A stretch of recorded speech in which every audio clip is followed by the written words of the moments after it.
1.5 kg చికెన్కి ఒక పెద్ద గిన్నె తీసుకొని నూనె పోసుకొని ఉండాలి. నూనె వేడయ్యాక సోంపు, మసాలా దినుసులు, బిర్యానీ ఆకు, ఉల్లిపాయలు, టొమాటో,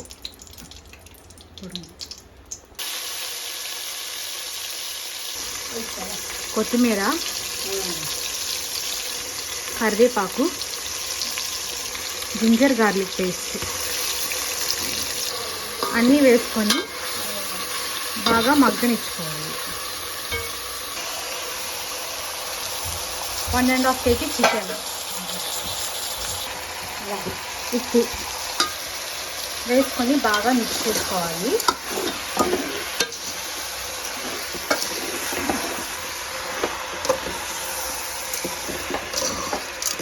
మసాలా, టమాటాలు, ఉల్లిపాయలు అన్నీ బాగా కలిసేలాగా మిక్స్ చేసుకోవాలి.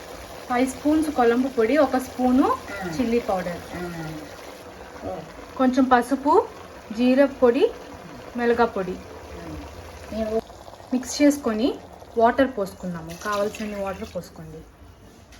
ముక్కలన్నీ మునిగేదాకా నీళ్ళు పోసుకొని ఇప్పుడు బాగా మరగనివ్వాలి. మూత పెట్టుకొని మరగనిచ్చుకోండి.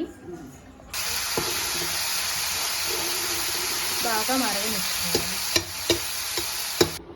కొంచెం చిక్కపడేదాకా ఉంచుకొని కట్టేసుకుంటే చికెన్ కొలంబు రెడీ.